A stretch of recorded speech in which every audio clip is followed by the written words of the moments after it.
Hello my dear students welcome back to our YouTube channel Viren sir Odia मु Biswajit sir आपण मानको आज मैथमेटिक्स क्लास रे स्वागत जनाउछि। आशा करे पिले समस्त भलरे थिबे, प्रिपरेशन मध्यम बहुत बढ़िया रे चलीथिबो। आमे आपनको पई नै आसुछु लेटेस्ट मॉडल पेपर्स जहा कि आपनकर जवाहर नवोदय एंट्रेंस एग्जामिनेशन पई मोस्ट इंपोर्टेंट रहइबो। तबे पिले आमे आउ लेट न करे स्टार्ट करबा आजिर क्लास।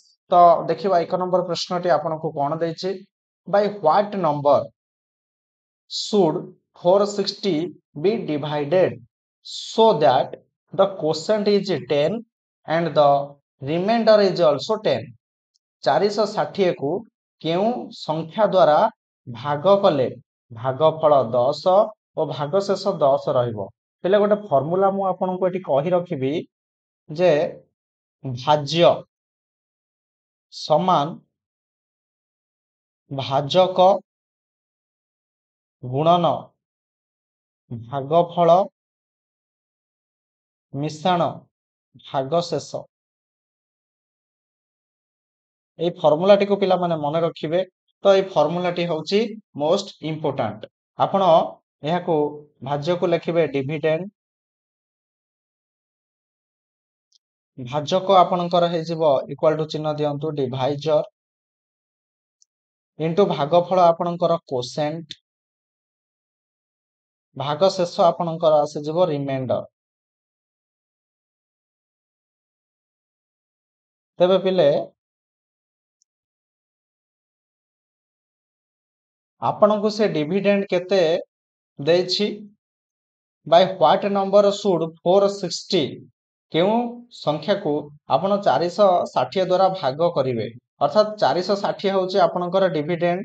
तो लिखि दियंतु 460 समान आपणकर 460 को केउ संख्या द्वारा भाग करिवे। अर्थात डिवाइजर आपनको पचारिछि हला, डिवाइजर आपनको बाहर करिवा को पड़िबो। ठीक अछि, डिवाइजर आपनको बाहर करिवा को पड़िबो इनटू आपणकर भागफल 10 जाकी क्वेश्चन आपणकर 10 रहउची। तो क्वेश्चन बा भागफल जगह रे आपण एठी 10 लिखंतु, मिश्रण आपणकर भागशेष बा रिमाइंडर मध्य एठी केते आसुची 10 आसुची। तो एठी आपण 10 लिखंतु। एबे एहा को समाधान करि देले आमे आंसर पाई जिबा। देखंतु पिला माने आपणकर 460 अछि तो 460 एठी लिखंतु समान आपणकर एठी कोन करिवे 400 एटा को ठीक सजाडी दबा आमे। देखंतु एठी आपणकर संख्या अछि हला, एठी मध्य आपणकर संख्या अछि। तो एठी आपणकर डिवाइजर सहित 10 गुणन हेकि अछि। आपण कोन करिवे ए 10 टा एपटु को नै आसीबे। तो 460 रु आपणकर मिश्रण 10 एपटु को आसीले फेडाण 10 हेई जिवो। तापरे आपणकर लेखा आइছে जा लिखि दियंतु डिवाइजर इनटू 10। आपणकर 460 रु 10 गले आसी जिवो केते 450 समाने डिवाइजर इनटू 10। एबे देखंतु डिवाइजर रो मान केते हमें पाइबा, डिवाइजर समान हेई जिवो एपटु को 450 अछि। तो 450 से लिखंतु 10 एठी आपणकर गुणा हेकि अछि, एपटु को आसीले हरा हेई जिवो। ए शून्य को ए शून्य काटि देले आपणकर 45 आसी जिवो डिवाइजर। डिवाइजर आपणकर केते हेई जिवो 45। अर्थात आपणकर भाजक हला आसी जिवो केते 45। एहा आपणकर केउ ऑप्शन रे अछि ना ऑप्शन नंबर बी हेई जिवो करेक्ट आंसर। एबे जिबा परवर्ती प्रश्न को। परवर्ती प्रश्नटी आपनको दैछि, find the smallest 3 digit number which when divided by 4 5 and 8 leaves remainder 3। केउ 3 अंक विशिष्ट 3 अंक मन रखंतु, केउ 3 अंक विशिष्ट क्षुद्रतम संख्या को 4 5 8 द्वारा भाग कले भागशेष प्रत्येक स्थल रे 3 रहिबो। आपण प्रथमे 4 5 8 रो लसा को बाहर करि देबे जेतु क्षुद्रतम कहिछि। 2 दुने 4 5 ओलेइबो 2 चौके 8 पुनी 2 पकांतु 2 के 2 5 2 दुने 4। ताले आपणकर एलसीएम बा आपण कहि परिबे लसागु केते हेई जिवो आपणकर लसागु। एहा को गुणन करि दियंतु 2 गुणन 2 गुणन 1 गुणन 5 गुणन 2। 2 दुने 4 के 4 5 20 दुने आपणकर 40 आसिला एलसीएम। आपणको से कोन कहिछि 3 अंक विशिष्ट संख्या करिवारे अछि।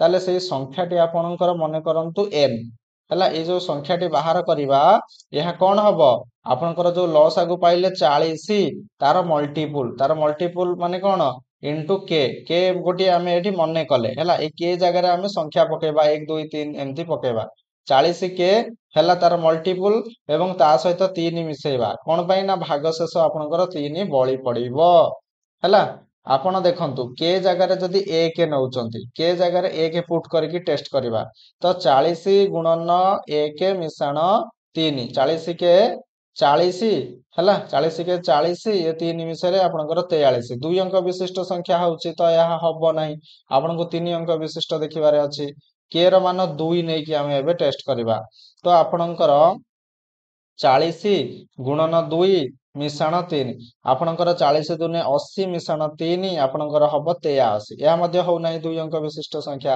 ଏବେ କଣ କରିବା ନା କେ ର ମାନ 3 ନେଇକି ଆମେ ଟେଷ୍ଟ କରିବା ତ 40 ଗୁଣନ 3 ଆପଣଙ୍କର ମିଶେଇବା 3 4 3 12 120 ମିଶାଣ 3 ଏହା ହେଉଛି 123 ଦେଖନ୍ତୁ ଏହା ହିଁ ହେଉଛି 3 ଅଙ୍କ ବିଶିଷ୍ଟ ସଂଖ୍ୟା ଆପଣଙ୍କର ରାଇଟ ଆନ୍ସର ଟି କିଏ ହେଇଯିବ ଅପସନ ନମ୍ବର ସି 123 ହେଇଯିବ କରେକ୍ଟ ଆନ୍ସର ବାକି ଆପଣ ଅପସନ ରେ ଦେଖନ୍ତୁ 123 କୁ ଏବେ 4 ରେ ହରଣ କରିବେ 123 କୁ ପୁଣି 5 ରେ ହରଣ କରିବେ 123 କୁ ପୁଣି 8 ରେ ହରଣ କରିବେ ହେଲା ଆପଣ ଏଠି ଚେକ୍ କରିଦିଅନ୍ତୁ 123 ଆପଣ ନେଲେ ଏଠି ଏହାକୁ 4 ଦ୍ୱାରା ହରଣ କରିବେ ହେଲା କୋଉ ସଂଖ୍ୟା ଦ୍ୱାରା ହରଣ କରିବା 4 5 8 ରିମାଇଣ୍ଡର ସବୁଠି କେତେ ଆସିବ 3 ଦେଖନ୍ତୁ ଚେକ୍ କରିଦେବା ଆପଣଙ୍କର 4 3 12 3 ଓଲେଲା 4 0 0 3 0 ଗଲେ 3 ଭାଗ ଶେଷ 3 ଆସିଲା ତାପରେ ପୁଣି 123 କୁ 5 ଦ୍ୱାରା ହରଣ କରନ୍ତୁ 5 ଦୁନେ 10 2 ରୁ 0 ଗଲେ 2 3 ଆପଣଙ୍କର 5 ଓକେ 20 ଏଠି ଭାଗ ଶେଷ 3 ରହିଲା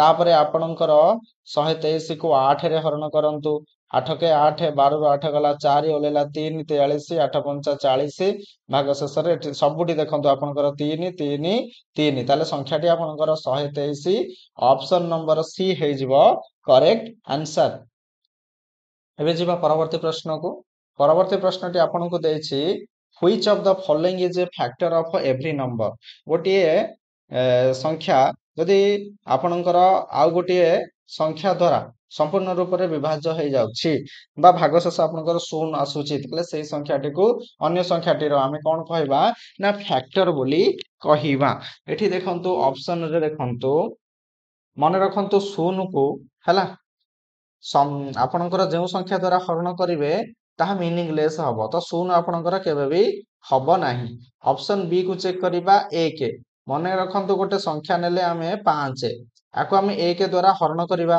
1 5 5 ଭାଗ ଶେଷ ଆସିବ ଶୂନ ଆଉ ଗୋଟେ ସଂଖ୍ୟା ନେବା 6 ଆକୁ 1 ଦ୍ୱାରା ହରଣ କରିବା 1 6 6 ଭାଗ ଶେଷ ଶୂନ ଶୂନ ଆସି ଯାଉଛି ନା ସବୁଠି ତାହେଲେ ଆପଣଙ୍କର 1 ହେଇଯିବ ଗୋଟିଏ ସଂଖ୍ୟା ଯେ କି ପ୍ରତ୍ୟେକ ସଂଖ୍ୟାର ଗୁଣନୀୟକ বা ଫ୍ୟାକ୍ଟର ଅପସନ ବି ହେଇଯିବ କରେକ୍ଟ ଆନ୍ସର ଏବେ ଯିବା ପରବର୍ତ୍ତୀ ପ୍ରଶ୍ନକୁ ପରବର୍ତ୍ତୀ ପ୍ରଶ୍ନଟି ଆପଣଙ୍କୁ ସେ କଣ ଦେଇଛି ନା if 2 pens or 5 pencils cost 10 rupees then what will be the price of 4 pens and 4 pencils 2 pain ହେଲା ଯଦି ଦୁଇଟି ପେନ୍ କିମ୍ବା 5ଟି ପେନସିଲ ର ମୂଲ୍ୟ 10 ଟଙ୍କା ହୁଏ ତେବେ 4ଟି ପେନ୍ ଆଉ 4ଟି ପେନସିଲ ର ମୂଲ୍ୟ ଆପଣଙ୍କର କେତେ ହବ ଆପଣଙ୍କର ଦେଖନ୍ତୁ ପିଲାମାନେ ଦୁଇଟି ପେନ୍ ର ମୂଲ୍ୟ ବା କଷ୍ଟ ପ୍ରାଇସ୍ ଦୁଇଟି ପେନ୍ ର କଷ୍ଟ ପ୍ରାଇସ୍ ଆପଣଙ୍କର ଯଦି 10 ଟଙ୍କା ହେଉଛି ତାହେଲେ ଆପଣଙ୍କର ଗୋଟିଏ ପେନ୍ ର ମୂଲ୍ୟ କେତେ ହେଇଯିବ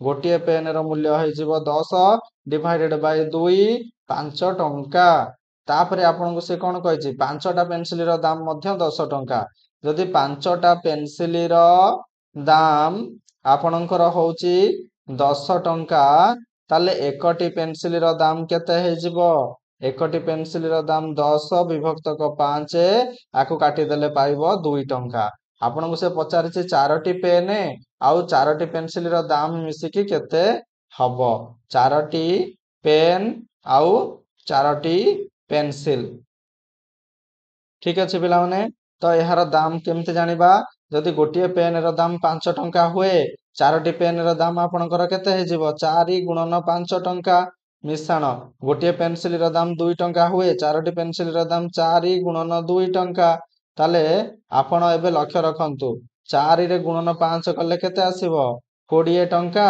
ये मिश्रण 4 रे 2 गुणन कले केते आसीबो 8 टंका 20 रे आपण 8 को मिसई देले आपनकर आसे जिवो 28 टंका यह क्यों ऑप्शन रे अछि ऑप्शन डी हे जिवो आपनकर करेक्ट आंसर एबे जिबा परवर्ती प्रश्न को परवर्ती प्रश्नटी आपनको देछि if the difference between 1/4 and 1/6 of a number is 3 what is the number जदि एक संख्यार 1/4 और 1/6 मध्य पार्थक्य 3 हुए तेबे संख्याटी केते मने करंतु संख्याटी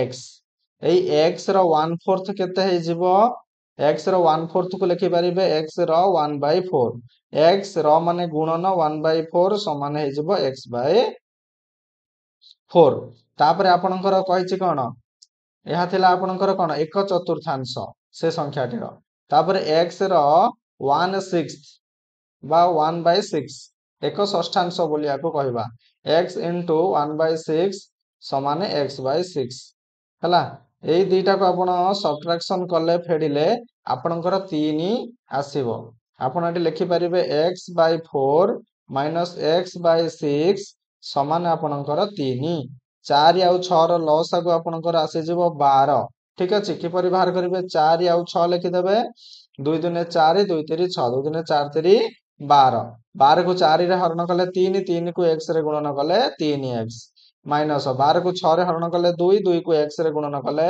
2x समान आसे जिवो 3 आपनकर 3x रु 2x गले x विभक्त 12 समान 3 हर रे किछि नाही माने 1 एहा को वज्र गुणन कर दबा आको आसयत गुणन आको आसयत गुणन हैला x को 1 रे गुणन कले x समान 12 को 3 रे गुणन कले 36 तबे संख्याटी आपनकर केते आसी गला 36 एहा आपनकर क्यों ऑप्शन रे अछि ऑप्शन सी रे अछि ऑप्शन सी हे जिवो करेक्ट आंसर एबे जिबा परवर्ती प्रश्न को परवर्ती प्रश्नटी आपनको देछि what will be the value of 17 रो क्यूब प्लस 23 रो स्क्वायर 17 रो क्यूब प्लस 23 रो स्क्वायर रो मूल्य आपण बाहर करिवे ठीक अछि 17 रो क्यूब अर्थात 17 को आपण 3 थर गुणन करिवे देखंतु प्रथमतः 17 को 17 रे गुणन करंतु 749 रु न नेला 4 7 के 7 4 11 107 1 के 1 9 7 1 8 1 1 2 290 पुणी तादरे 17 गुणन करंतु 7 9 63 रु 3 नेला 6 7 8 56 6 62 62 रु 2 नेला 6 7 9 14 6 20 पुणी आपनकर 1 9 9 1 8 1 2 2 3 9 2 11 1 नेला 1 8 1 9 0 9 2 2 4 4913 एठी लिखि देबे 4913 तापरे आपनकर 23 रो वर्ग केते लिखि दियंतु 23 रो वर्ग आपनकर केते आसे जिवो 23 को 2 थर गुणन करि दियंतु 3 3 9 3 2 6 2 3 6 2 2 4 9 6 6 12 2 नेला 1 4 1 5 529 लिखि देले एठी आपनकर तापरे ए दुईटा संख्या को एबे मिसई देबा 4913 रे 529 को मिसई देबा 9 3 12 रु 2 नेला 1 1 1 2 2 4 9 5 14 रु 4 नेला 1 4 1 5 5442 ऑप्शन ए रे अछि ऑप्शन ए आपनकर हे जिवो करेक्ट आंसर एबे जिबा परवर्ती प्रश्न को परवर्ती प्रश्नटी आपनको देछि गोटिए read the graph carefully and answer the question given below निम्न चित्र लेखटी को ध्यान रे पढ़ी दिया जायथिबा प्रश्नर उत्तर दियो एपटरे आपनकर देछि कोन मंथ देछि एपटरे सोल्ड बनाना देछि हला को मासरे केते बनाना बिक्री हेछि एहा आपनकर मार्च मास हला तापरे मार्च अप्रैल एपटरे मे एपटरे जून आउ जुलाई एठी सब जांक सिंबल देख दिया जायछि सब हला तो ए जो सिंबल सब रहिछि ए सब चक्र तो आर मूल्य होछि सब 5 डजन हला गोटिए चित्र रो मूल्य होछि 5 डजन आपण गोटे कांसेप्ट मने रखंतु जे एक डजन होछि आपनकर केते एक डजन होछि आपनकर होछि 12 टी ताले 5 डजन आपनकर केते हे जिवो 5 डजन को आपण केते कहि परिबे 5 गुणन 12 समान आपनकर आसे जिवो 60 टी हला तो आपनकर एटी केतोटी चित्र अछि ना 1 2 3 4 5 6 हला कि तो गोटिए चित्र जदी 5 डजन होउची ताले एटी आपनकर 6 टी चित्र अछि ଆପଣ କହିପାରିବେ କି 6 ଗୁଣନ 5 6 ପଞ୍ଚା 30 ଡଜନ। ତାପରେ ଆପଣଙ୍କର ଏପ୍ରିଲ ମାସରେ କେତେ ବିକ୍ରି ହେଇଛି 1 2 3, ତ ଆପଣ କହିପାରିବେ କି 3 ଗୁଣନ 5, ଗୋଟିଏ ଚିତ୍ରର ମୂଲ୍ୟ ହଉଛି କଣ 5 ଡଜନ, 3 ପଞ୍ଚା 15 ଡଜନ ବିକ୍ରି ହେଇଛି। ତାପରେ ମେ ମାସରେ 1 2 3 4 5 ହେଲା, 5 ଗୁଣନ 5 ସମାନ ଆପଣଙ୍କର 25 ଡଜନ। ଆପଣଙ୍କର 1 1 2 ହେଲା ଗୁଣନ 5 10 ଡଜନ ଆପଣଙ୍କର ଜୁନରେ ବିକ୍ରି ହେଇଛି। ତାପରେ ଜୁଲାଇରେ 2 2 4 2 6 1 7 ଗୁଣନ 5 ସମାନ ଆପଣ କହିପାରିବେ କି 35 ଡଜନ ହେଲା, 35 ଡଜନ ଆପଣଙ୍କର ଜୁଲାଇ ମାସରେ ବିକ୍ରି ହେଇଛି। ସେ କହିଛି what is the number of sold bananas during all the given month. Totally banana କେତେ ବିକ୍ରି ହେଇଛି ବୋଲି ସେ ପଚାରିଛି। ଦେଖନ୍ତୁ ପିଲାମାନେ, ଆପଣଙ୍କର ଏଠି କେତେ ଡଜନ ହେଲା ଆକୁ ପ୍ରଥମେ ଆପଣ ମିଶେଇ ଦେବେ। ଠିକ ଅଛି, ତ ଏହାକୁ ଆପଣ ମିଶେଇ ଦେବେ। 5 5 10 5 15, 15 ରୁ 5 ନେଲା 1, 3 1 4, 1 5 2 7, 1 8, 3 11, ଆପଣଙ୍କର 115 ଡଜନ ଆପଣଙ୍କର ବିକ୍ରି ହେଇଛି। ତ ଉପରେ ଆପଣଙ୍କୁ ଯେମିତି ଶିଖେଇଥିଲି ସେମିତି ଆପଣଙ୍କର 1 ଡଜନର ଭ୍ୟାଲୁ ହଉଛି କେତେ, 1 ଡଜନର ଭ୍ୟାଲୁ ହଉଛି ଆପଣଙ୍କର କେତେ 12। ତାହେଲେ ଆପଣଙ୍କର 115 ଡଜନର ଭ୍ୟାଲୁ କେତେ ହେଇଯିବ, 115 ଡଜନର ଭ୍ୟାଲୁ କେତେ ହେଇଯିବ 115 ଗୁଣନ 12। ଏହାକୁ ଆପଣ ଗୁଣନ କରିଦିଅନ୍ତୁ। 115ରେ 12କୁ ଗୁଣନ କରିଦିଅନ୍ତୁ ହେଲା। ତ ଆପଣଙ୍କର କେତେ ଆସିଯିବ, ଆପଣଙ୍କର 2 ପଞ୍ଚା 10, 10 ରୁ 0 ନେଲା 1, 2 କେ 2 1 3, 2 କେ 2, 1 ପଞ୍ଚା 5, 1 କେ 1, 1 କେ 1, 0 5 3 8, 2 1 3 1, 1380 ଆସିଲା ନା। ଏହା କେଉଁ ଅପସନ ରେ ଅଛି, ଅପସନ ଏ ଆପଣଙ୍କର ହେଇଯିବ କରେକ୍ଟ ଆନ୍ସର। ଏବେ ଯିବା ପରବର୍ତ୍ତୀ ପ୍ରଶ୍ନକୁ। ପରବର୍ତ୍ତୀ ପ୍ରଶ୍ନଟି ଆପଣଙ୍କୁ ଦେଇଛି କି 3 bells ring at intervals of 2 3 5 minutes respectively. If they ring together at 10 in the morning, after how long will they ring together again? ତିନୋଟି ଘଣ୍ଟି ଯଥାକ୍ରମେ 2 3 ତଥା 5 ମିନିଟ ବ୍ୟବଧାନରେ ବାଜନ୍ତି। ଯଦି ସକାଳ 10ଟାରେ ସେମାନେ ଏକତ୍ର ବାଜନ୍ତି ତେବେ ପୁଣି କେତେବେଳେ ସେମାନେ ଏକତ୍ର ବାଜିବେ? ଆପଣ କଣ କରିବେ, 2 3 5 ର ଲସାଗୁ ବାହାର କରିଦେବେ ହେଲା, ବା ଏଲସିଏମ ବାହାର କରିଦେବେ। ଆପଣଙ୍କର 2 3 ଆଉ 5 ର ଏଲସିଏମ କେତେ ହେଇଯିବ, ଏହା କୌଣସି ସଂଖ୍ୟାରେ ଛିଡିବନି, ତ ଏହାକୁ ଆପଣ ଗୁଣନ କରିଦିଅନ୍ତୁ। 2 ଗୁଣନ 3 ଗୁଣନ 5 ହେଲା, 2 3 6 ପଞ୍ଚା 30 ମିନିଟ ହେଲା। ଆପଣଙ୍କର ଏହା କେତେ ହେଇଯିବ 30 ମିନିଟ। 30 ମିନିଟ ଆପଣଙ୍କର ଆକୁ ଆମେ କଣ କହିପାରିବା, ହାଫ ଆୱାର ବୋଲି କହିପାରିବା ନା, ଅଧଘଣ୍ଟା ବୋଲି କହିପାରିବା ନା। ତାହେଲେ ଆଫ୍ଟର ହାଫ ଆନ୍ ଆୱାର ଯୋଉ ଅପସନ ଏ ରେ ଅଛି, ଅପସନ ଏ ଆପଣଙ୍କର ହେଇଯିବ କରେକ୍ଟ ଆନ୍ସର। ଅଧଘଣ୍ଟା ପରେ ସେ ପୁଣି ଏକତ୍ର ବାଜିବେ। ଏବେ ଯିବା ପରବର୍ତ୍ତୀ ପ୍ରଶ୍ନକୁ। ଦେଇଛି ତ ଗିଭେନ ଫିଗର ଇଜ ଏ ଟ୍ରାପିଜିୟମ। ପିଲାମାନେ ଏକ ଚତୁର୍ଭୁଜ ଯାହାର ନା 2 ଯୋଡା, ଦେଖନ୍ତୁ ଆପଣଙ୍କର 1 ଯୋଡା, ଏଠି ଆପଣଙ୍କର ଇଏ କଣ ସମାନ୍ତର ହେଇଥିବେ। ଠିକ ଅଛି, ଆଉ କହିଛି କଣ where parallel sides are SP and RQ। ଦେଖନ୍ତୁ SP, ଏ SP ଆଉ RQ ହଉଛନ୍ତି parallel ବା ସମାନ୍ତର। determine SPQ। ଆପଣଙ୍କୁ ଦେଖନ୍ତୁ SPQ ଏଇ ଆଙ୍ଗେଲଟାର ମାନ ସିଏ ଆପଣଙ୍କୁ ପଚାରିଛି। ପ୍ରଦତ୍ତ ଚିତ୍ର ହେଉଛି ଏକ ଟ୍ରାପିଜିୟମ ଯାହାର ସମାନ୍ତର ବାହୁ ଗୁଡିକ ହେଉଛି SP ଆଉ RQ। ଆପଣଙ୍କୁ ସେ ଦେଇଦେଲା କି SP ପାରାଲାଲ ହଉଛି RQ, ଏଟା ହେଲା ପାରାଲାଲ ଚିହ୍ନ।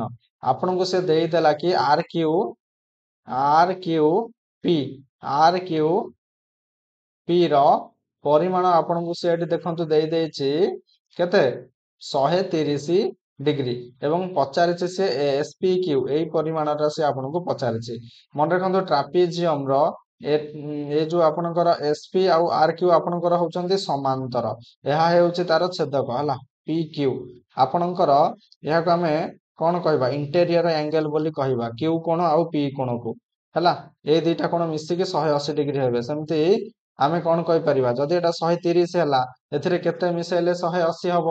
ଏହାକୁ ଆପଣ ଲେଖିପାରିବେ କି RQP ହେଲା, ମେଜର RQP ପ୍ଲସ ଆପଣଙ୍କର measure SPQ S P Q ए दुईटाक मिसिकी आपणकर हम के 180 डिग्री सेमती से दुईटा मेजर एंगल आपणकर मिसिकी है इंटेरियर एंगल हिसाब से 180 डिग्री हेबे तो आर क्यू पी परिमाण दे 130 डिग्री मिश्रण आपणकर ये एस पी क्यू परिमाण बाहर करिवार अछि जार मूल्य 180 हम एई एस पी क्यू मान आपणकर केते हेजिवो 180 डिग्री डाहण रे अछि 130 आपणकर बामर डाहण को आसीबो तो फेडाण हबो 130 डिग्री तो आपणकर आसे जिवो यहा 50 डिग्री यह ऑप्शन ए रे अछि ऑप्शन ए हे जिवो आपणकर करेक्ट आंसर एबे जिबा परवर्ती प्रश्न को परवर्ती प्रश्नटी आपनको देछि 10 सेंटीमीटर ये जे what percent of 10 metres 10 centimetre 10 metre रो शतकड़ा केते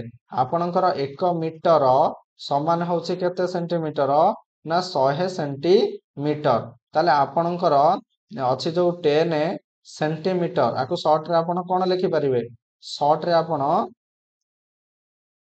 10 cm बोली लेखि पारिबे ठीक अछि तो केते लिखिबे ना 10 cm 10 सेंटीमीटर हला आपणकर से कहि जे 10 centimetre is what percent of 10 metre 10 metre ठीक अछि तो 10 सेंटीमीटर को आपण लंब रे रखिबे आउ हर रे आपणकर जो 1 मीटर आपणकर एटी केते 10 मीटर आपन को देछि ना 1 मीटर जदि 100 सेंटीमीटर हला आपणकर 10 मीटर आपणकर केते हे जिवो 10 गुणन 100 तो आपणकर 1 रे 1 गुणन कले 1 एटी गोटे शून्य एटी दुटा शून्य तीनटा शून्य आपण एटी दे देबे एति की सेंटीमीटर तो 10 सेंटीमीटर टा केते परसेंट होची 10 मीटर रो से पचारछि तो आपण 10 सेंटीमीटर लंब रे रखंतु हर रे आपणकर 1000 सेंटीमीटर रखंतु जहा कि 10 मीटर रो मूल्य ठीक अछि तो यहा को आपण सेंटीमीटर को सेंटीमीटर आपण काटिले ए गोटे शून्य को गोटे शून्य काटि देले तो 1 विभक्त को 100 हैला ताको आपण परसेंट रे बाहर करिवे तो भग्नांश जानिले एते की परसेंट को जिवे माने एथिरे 100 गुणन करिवे ए दुटा शून्य को ए दुटा शून्य कटि जिवो तो 1 हबो ठीक अछि 1 हे जिवो राइट आंसर जहा कि आपनकर ऑप्शन ए रे अछि यहा को और गोटे मेथड रे भी करिया को चेष्टा करबा से कह जे 10 centimetre is what percent of 10 metres 10 centimetre रो 10 10 सेंटीमीटर 10 मीटर रो शतकड़ा केते हैला आपण जानिले कि 10 1 मीटर होची 100 सेंटीमीटर 10 मीटर होची आपनकर कोन 1000 सेंटीमीटर 1000 सेंटीमीटर रो हैला कि 1000 सेंटीमीटर रो केते परसेंट माने करंतु x percent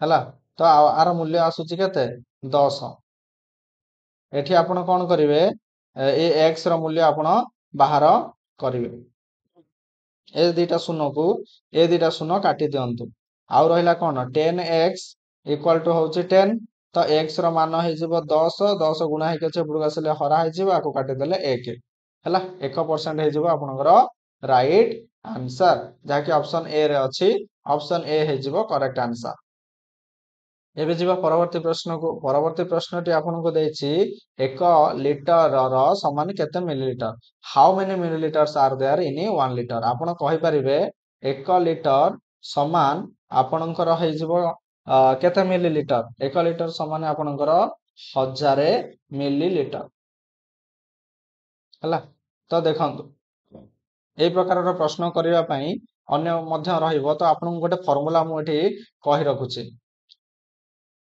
millimetre centimetre decimetre litre metre gram deca hecto kilo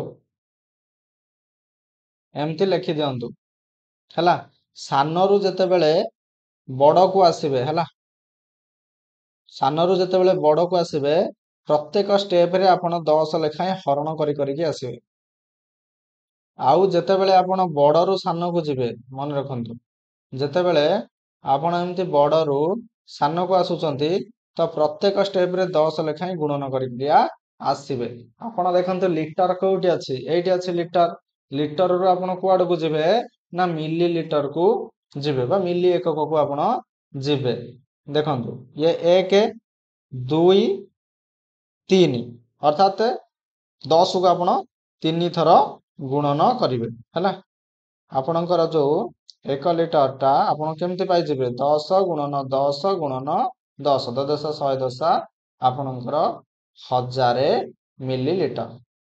ଠିକ ଅଛି 1000 ମିଲିଲିଟର। ତେବେ ଅପସନ ଏ ହେଇଯିବ ଆପଣଙ୍କର କରେକ୍ଟ ଆନ୍ସର। ଏବେ ଯିବା ପରବର୍ତ୍ତୀ ପ୍ରଶ୍ନକୁ। ପରବର୍ତ୍ତୀ ପ୍ରଶ୍ନଟି ଆପଣଙ୍କୁ ଦେଇଛି ସରଳ କରିବା ପାଇଁ find the value x divided by 1.3 equal to 0.125 divided by 0.65।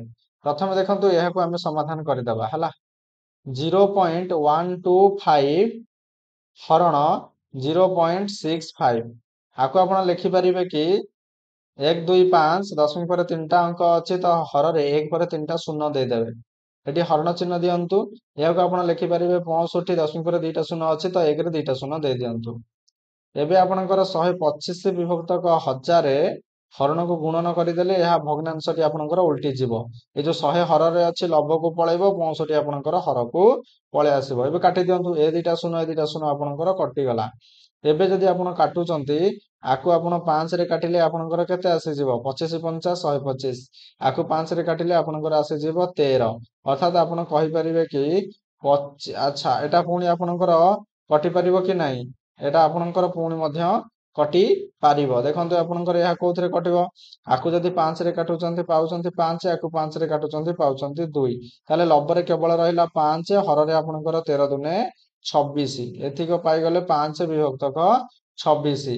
ଏବେ ଆପଣ ସମାଧାନ କରିବେ x ହରଣ 1.3 ର ମୂଲ୍ୟ ହେଲା ଏତିକିର ମୂଲ୍ୟ ଆପଣ ପାଇଗଲେ 5 ବିଭକ୍ତକ 26 x ହରଣ 1.3 x ହରଣ 1.3 ଆର ମୂଲ୍ୟ ସମାନ ହେଉଛି କେତେ 5 ବିଭକ୍ତକ 26 ହେଲା। ତ ଏହାକୁ ଏବେ ସମାଧାନ କରିବା x ଅଛି x ଲେଖନ୍ତୁ ହରଣ ଅଛି ହରଣ ଦିଅନ୍ତୁ 1.3 କୁ ଆପଣ ଲେଖିପାରିବେ 13 ହେଲା ଏ ଦଶମିକ ପରେ ଗୋଟେ ଶୂନ ଅଛି ମାନେ 10 ସମାନେ ଆପଣଙ୍କର 5 ବିଭକ୍ତକ 26 ଆପଣଙ୍କର x ହରଣକୁ ଗୁଣନ କରିପାରିବେ 13 ବିଭକ୍ତକ 10ଟା ହେଇଯିବ 10 ବିଭକ୍ତକ 13। ମନେ ରଖନ୍ତୁ ଯେତେବେଳେ ସାଇନ୍ ଚେଞ୍ଜ କରୁଛନ୍ତି ହରଣରୁ ଗୁଣନକୁ ଆସୁଛନ୍ତି ତ ଭଗ୍ନାଂଶ ଆପଣଙ୍କର ଚେଞ୍ଜ ହେଇଯିବ 5 ବିଭକ୍ତକ 26 ଏପଟରେ ଅଛି ଲେଖି ଦିଅନ୍ତୁ। ତାପରେ ଆପଣଙ୍କର ଏଠି କଣ କରିବେ ପିଲାମାନେ ଦେଖନ୍ତୁ x କୁ x ର ମାନ ରହିଲା ଇଏ 5 ବିଭକ୍ତକ 26 ଡାହାଣ ପଟେ ଅଛି ତ ଲେଖି ଦିଅନ୍ତୁ 5 ବିଭକ୍ତକ 26 ଏଟା ଆପଣଙ୍କର ଗୁଣନ ହେଇକି ଅଛି 10 ବିଭକ୍ତକ 13 ତ ଏପଟକୁ ଆସିଲେ ଆପଣଙ୍କର କଣ ହେଇଯିବ ହରଣ ହେଇଯିବ 10 ବିଭକ୍ତକ 13।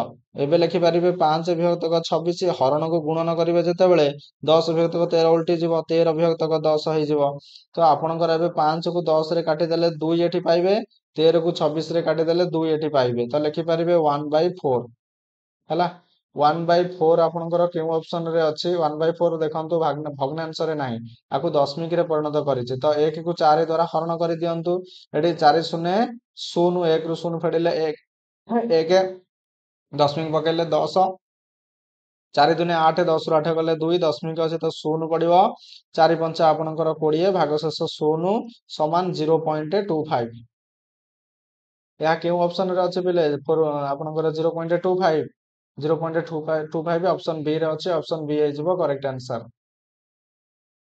ଏବେ ଯିବା ପରବର୍ତ୍ତୀ ପ୍ରଶ୍ନକୁ ଆପଣଙ୍କୁ ଏଇ ଚିତ୍ରରେ କଣ କହିଦେଇଛି ସେ ଇନ ଦ ଫିଗର ଏଲ ହଉଛି ଏମ ର ପାରାଲାଲ ହେଲା ପାରାଲାଲ ହଉଛି M R parallel lines then the value of x ଏଇ x ର ମୂଲ୍ୟ ଆପଣଙ୍କୁ ପାଇବାକୁ ପଡିବ ହେଲା।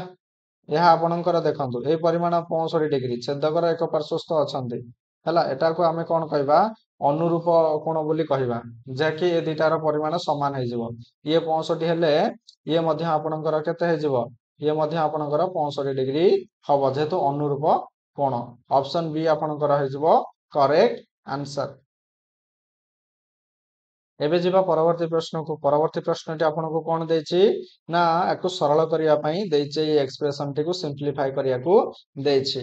ଠିକ ଅଛି ପିଲାମାନେ ତ ଆପଣଙ୍କର ପ୍ରଶ୍ନଟି କଣ ରହିଛି ନା 5 plus 2 into 75 divided by 25 minus 31 ହେଲା ତ ଏଇଟାକୁ ପ୍ରଥମେ ସମାଧାନ କରିଦିଅନ୍ତୁ ତ ଲବର ଭ୍ୟାଲୁ ଆପଣ ପାଇଯିବେ ତ 5 କୁ 5 ରହିବ ପ୍ଲସ୍ କୁ ପ୍ଲସ୍ 2 ହେଲା ତାପରେ ଇଣ୍ଟୁ ରହିବ ବରହ ଭୂମି ଅନୁସାରେ ଆପଣ କଣ କରିବେ ପ୍ରଥମେ ହରଣ କରିବେ 75 କୁ 25 ରେ ହରଣ କଲେ 3 ପାଇବେ ମାଇନସ ଆପଣଙ୍କର 31 ଅଛି ଲେଖି ଦିଅନ୍ତୁ 5 କୁ 5 ଏଠି ରହିଲା तापर आपणकर 2 3 आपणकर 6 ହେଇଯିବ -31 5 रे 6 मिसेले 11 -31 आपणकर केते आसीଯିବ 1 ରୁ 1 कले 0 3 ରୁ 1 गले 2 -20 ହେଲା लबर एक्सप्रेशन को सॉल्व कले पाउचंती -20 तापर हर आपणकर केते अछि 6 हरण 2 ऑफ 3 तो आपण लिखि परिबे कि 6 हरण 2 ऑफ 3 माने कोन 2 गुणन 3 6 हरण 2 3 की 6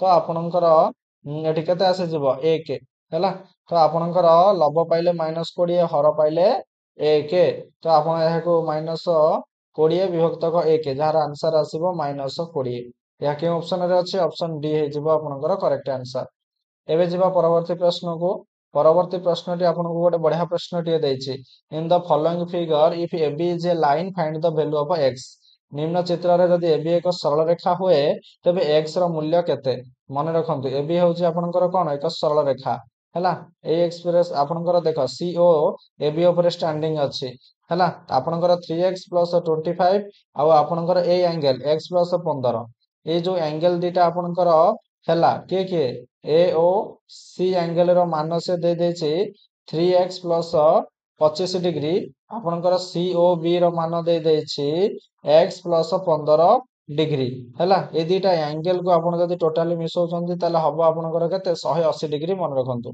आपनकर ए ओ सी आउ सी ओ बी आको मिसेले आपनकर हबो 180 डिग्री अर्थात ए दीटा एक्सप्रेशन को मिसेले आपण पाइबे केते 180 डिग्री आमे लिखि परिबा 3x + 25 degree plus x + 15 degree हे जिवो आपनकर 180 डिग्री एबे याको समाधान करबा आ x रो मान को निर्णय करबा तबे पिला माने x वाला को आमे सदृश पद बोली कहबा आमे ए 3x सहित ए x को सांगरे लिखिबा मिशान 25 को 15 रे मिसेबा 25 को 15 रे मिसेबा तो आपनकर 180 डिग्री एपडे रे अछि तो लिखि देबा 3x रे x मिसले आपनकर हे जिवो 4x प्लस 25 रे 15 मिसांतु 25 5 3 10 40 समान आपनकर 180 डिग्री डिग्री चिन्ह देबे 4x समान हे जिवो 180 40 मिसाण अछि बामपटे डाहण को आसिले फेडाण हे जिवो 40 तो एटा हे जिवो केते 140 यदि 4x रो मान 140 हला x रो मान केते हे जिवो 140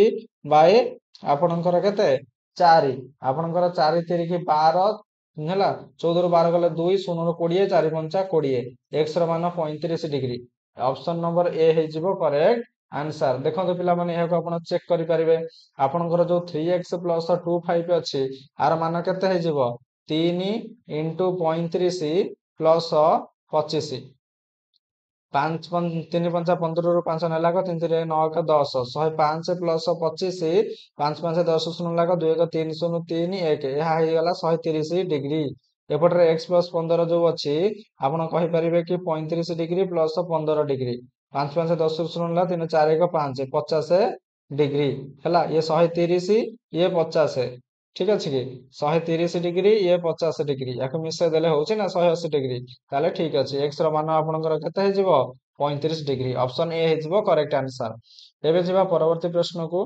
परवर्ती प्रश्नटी आपनको कोन देई रखिछि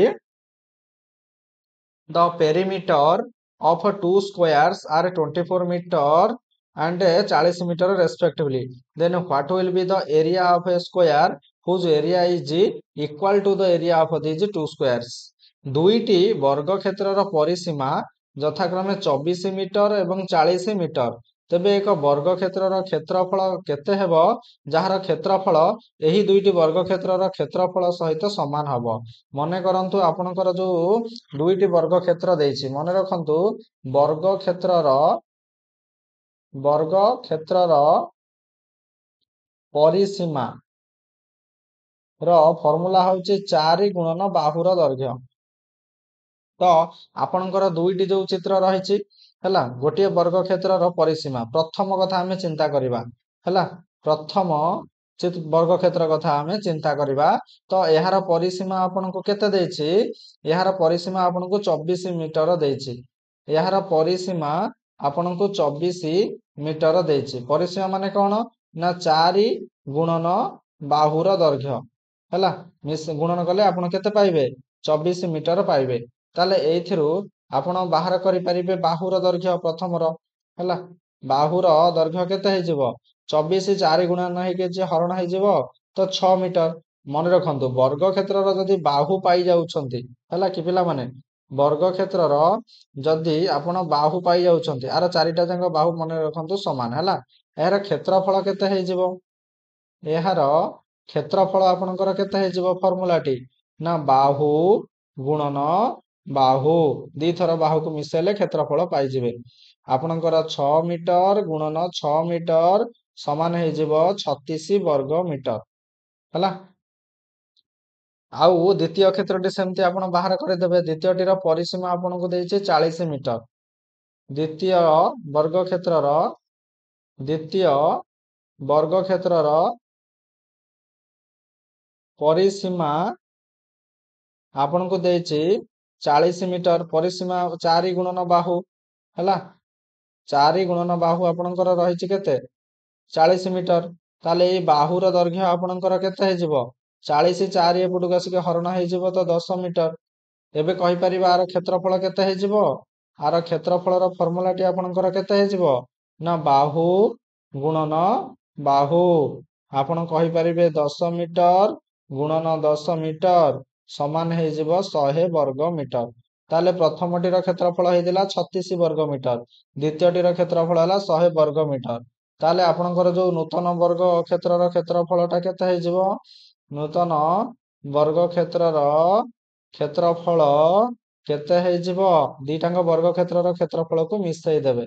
ଆପଣଙ୍କର 100 ବର୍ଗ ମିଟର ଆଉ ସିଏ ଆପଣଙ୍କର 36 ବର୍ଗ ମିଟର ସମାନ ହେଇଯିବ 136 ବର୍ଗ ମିଟର ଆନ୍ସର। ଠିକ ଅଛି ପିଲାମାନେ, 136 ବର୍ଗ ମିଟର କୋଉ ଅପସନ ରେ ଅଛି? ଦେଖନ୍ତୁ ଅପସନ ଏ ରେ ଅଛି ନା ହେଲା। ଏହା ଆପଣଙ୍କର ଦୁଇଟି ବର୍ଗ କ୍ଷେତ୍ରର କ୍ଷେତ୍ରଫଳ ସହିତ ସମାନ। ଅପସନ ଏ ହେଇଯିବ ଆପଣଙ୍କର କରେକ୍ଟ ଆନ୍ସର। ଏବେ ଯିବା ପରବର୍ତ୍ତୀ ପ୍ରଶ୍ନକୁ। ପରବର୍ତ୍ତୀ ପ୍ରଶ୍ନଟି ଆପଣଙ୍କୁ ଦେଇଛି କି ଏ rectangular tank 20 meter long and 10 meter wide has water up to 2 meter deep. Its water is poured into another rectangular tank 10 meter long and 5 meter wide. What will be the depth of water in the second tank? ଆପଣଙ୍କୁ ଦେଇଛି 20 metre ଦୈର୍ଘ୍ୟ 10 metre ପ୍ରସ୍ଥ ବିଶିଷ୍ଟ ଏକ ଆୟତାକାର ଟାଙ୍କିରେ 2 metre ଗଭୀରତାର ପର୍ଯ୍ୟନ୍ତ ଜଳ ରହିଛି। ଏହାର ଜଳକୁ 10 ମିଟର ଦୈର୍ଘ୍ୟ ଏବଂ 5 ମିଟର ପ୍ରସ୍ଥ ବିଶିଷ୍ଟ ଅନ୍ୟ ଏକ ଆୟତାକାର ଟାଙ୍କିରେ ଭର୍ତ୍ତି କଲେ ଦ୍ୱିତୀୟ ଟାଙ୍କିର ଜଳର ଗଭୀରତା କେତେ? ମନେ କରନ୍ତୁ ଦ୍ୱିତୀୟ ଟାଙ୍କିର ଜଳର ଗଭୀରତା ହଉଛି x ମିଟର। ଦେଖନ୍ତୁ ପିଲାମାନେ, କ୍ୱେଶ୍ଚିନ୍ ଦେଖିକି କିଛି ଡରିବାର ନାହିଁ, ଆମେ ଏହାକୁ ସଲ୍ଭ କରିବା।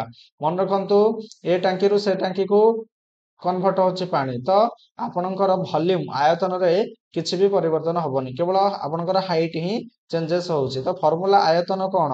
ଆପଣଙ୍କର ରେକ୍ଟାଙ୍ଗୁଲାର ଟ୍ୟାଙ୍କର ଆୟତନ ବା ଭଲ୍ୟୁମ ବାହାର କରିବାର ଫର୍ମୁଲାଟି କଣ? ଦୈର୍ଘ୍ୟ ଗୁଣନ ପ୍ରସ୍ଥ ଗୁଣନ ଉଚ୍ଚତା।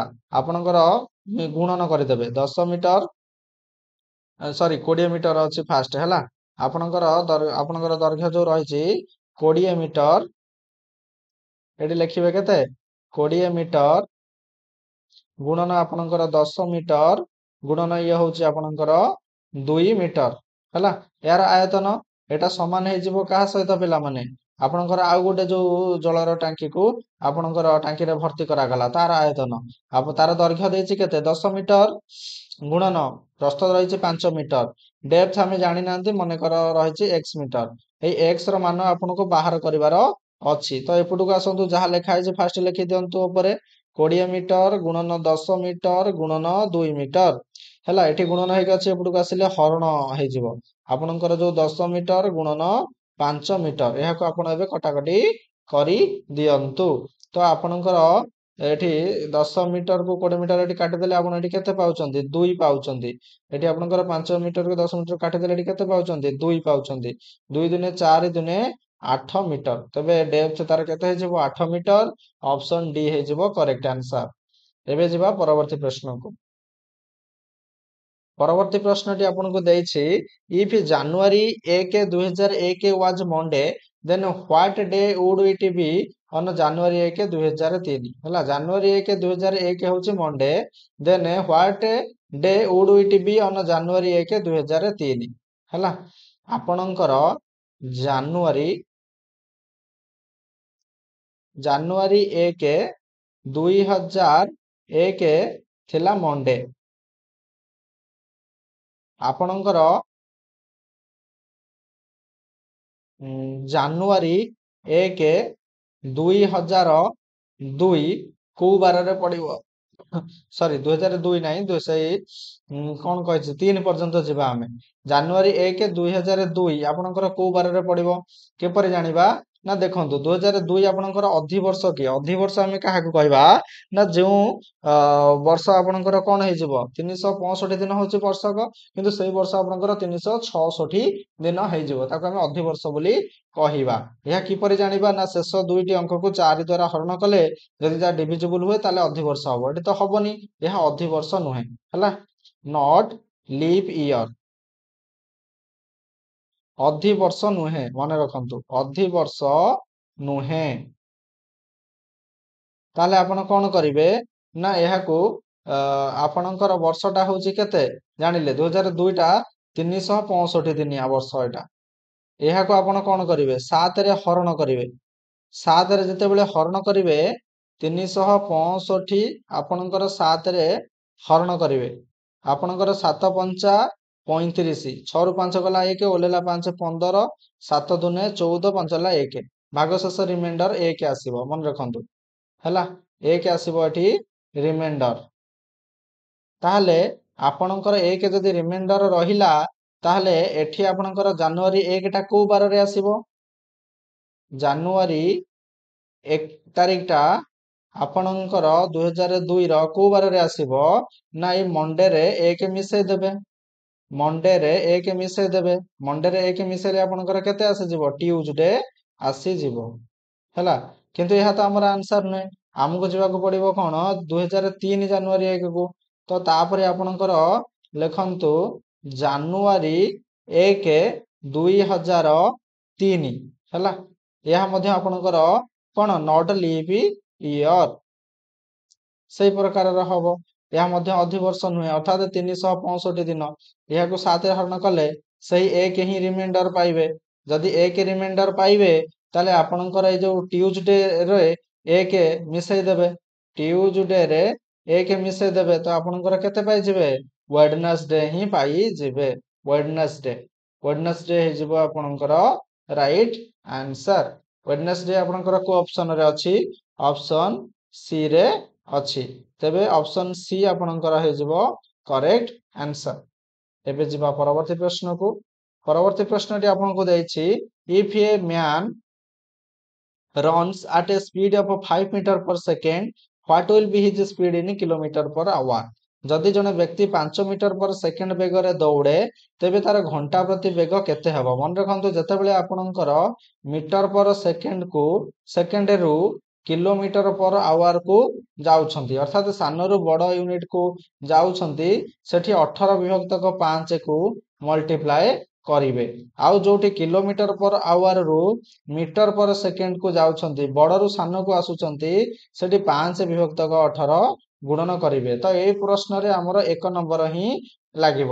ତ 5 ମିଟର ପର ସେକେଣ୍ଡରୁ 5 ମିଟର ପର ସେକେଣ୍ଡରୁ ଆମେ ଯାଉଛେ କୋଉଠିକି? କିଲୋମିଟର ପର ଆୱାରକୁ। ତ ମିଟର ପର ସେକେଣ୍ଡରୁ କିଲୋମିଟର ପର ଆୱାରକୁ ଯିବା ପାଇଁ 18 ବିଭକ୍ତକ 5 ଗୁଣନ କରିବାକୁ ପଡିବ। ତ 5 ମିଟର ପର ସେକେଣ୍ଡରେ ଆପଣ କଣ କରିବେ? ନା 18 ବିଭକ୍ତକ 5 ଗୁଣନ କରିବେ। ଏଠି 5 କୁ 5 କାଟି ଦିଅନ୍ତୁ, ତ ଆପଣଙ୍କର ଆସିଯିବ ଆନ୍ସର କେତେ? 18, ଯୋଉଟା କି କିଲୋମିଟର ପର ଆୱାରକୁ କନଭର୍ଟ ହେଇଯିବ। ତ 18 ଆପଣଙ୍କର କୋଉଠି ଅଛି? ଅପସନ ସି ରେ ଅଛି। ଅପସନ ସି ଆପଣଙ୍କର ହେଇଯିବ କରେକ୍ଟ ଆନ୍ସର। ଏବେ ଯିବା ପରବର୍ତ୍ତୀ ପ୍ରଶ୍ନକୁ। ପରବର୍ତ୍ତୀ ପ୍ରଶ୍ନଟି ଆପଣଙ୍କୁ ଦେଇଛି, Avantika bought an old bicycle for 1250 rupees and spent res 225 on repairing. If she sold the bicycle to Ramesh for res 1800, her profit is dash. Avantika 1250 ଟଙ୍କାରେ ଏକ ପୁରୁଣା ସାଇକେଲ କିଣି ଏହାର ମରାମତି ପାଇଁ 225 ଟଙ୍କା ଖର୍ଚ୍ଚ କଲା। ଯଦି ସେ ସାଇକେଲଟିକୁ ରମେଶକୁ 1800 ଟଙ୍କାରେ ବିକ୍ରି କରେ ତେବେ ତାର କେତେ ଲାଭ ହେବ? ମନେ ରଖନ୍ତୁ ଏଠି ତାର ଟୋଟାଲ କଷ୍ଟ ପ୍ରାଇସ୍ କେତେ ପଡିଲା, ବା ଟୋଟାଲ ଆମେ କହିପାରିବା କ୍ରୟ ମୂଲ୍ୟ କେତେ ପଡିଲା? ନା ତାର ଯୋଉ ରହିଥିଲା ପ୍ରାଇସ୍ କେତେ? 1250, ହେଲା। ପ୍ରାଇସ୍ ଥିଲା ତାର କେତେ? 1250 ଟଙ୍କା। ତାହା ସହିତ ରିପେୟାରିଂ ଖର୍ଚ୍ଚ କେତେ ରହିଲା? ରିପେୟାରିଂ ଖର୍ଚ୍ଚ ରହିଲା 225 ଟଙ୍କା। ठीक अच्छे तो आर प्राइस थिला केते 1250 आउ एटा हला रिपेयरिंग खर्च आको आपण मिसई दियंतु 0 रे 5 मिसैले 5 5 2 7 2 2 4 1 1475 टंका ठीक अच्छे तापरे आपणकर से कौन कहला जदि से साइकिल टी को रमेश को 1800 टंका रे बिक्री करे क्रय मूल्य आपण पाइले एबे सेलिंग प्राइस बा बिक्री मूल्य आपनको देइछि केते 1800 टंका ताले अधिक दाम रे बिक्री करूछंती माने किणा दाम ठारू लाभ होउची ताले केते लाभ आपणकर होउची जानिबा लाभ को गेन बोली कहंती तो लाभ आपणकर किपरि जानिबे ना सेलिंग प्राइस बिक्री मूल्य रु आपण क्रय मूल्य सीपी को सब्ट्रैक्ट करदेबे हैला कौन करदेबे सीपी को आपण सब्ट्रैक्ट करदेले आपण राइट आंसर टी ही पाई जिबे ठीक अछि तो आपनकर एसपी रहिछि केते 1800 टंका माइनस आपनकर रहि जिवो 1475 टंका एहा को आपण एबे सब्ट्रैक्ट करि दियंतु 1800 रु 1475 10 रु 5 गले 5 9 रु 7 गले 2 7 रु 4 गले 3 325 टंका एहा के ऑप्शन रे अछि ऑप्शन ए हे जिवो आपनकर करेक्ट आंसर देबे पिला माने यह थिला मोस्ट इंपोर्टेंट 20 टी प्रश्नोत्तर निश्चित भाव रे ए क्लास टी आपनको भलो लागिथिबो एवं आपण ए वीडियो टी को आपनको संग साथी निकट को अधिक रु अधिक मात्रा रे शेयर करि दियंतु हमर चैनल को जदि ए पर्यंत सब्सक्राइब करि नाहंते तबे निश्चित भाव रे सब्सक्राइब करि दियंतु जहा द्वारा समस्त एजुकेशनल रिलेटेड एवं एंट्रेंस रिलेटेड इंफॉर्मेशन आपनको निकट रे सर्वप्रथमे पहुंची परिबो एवं वीडियो टी को ए पर्यंत जदि लाइक करि नाहंते निश्चित भाव रे लाइक करि दियंतु एबे आपण माननको समस्त को अशेष अशेष धन्यवाद।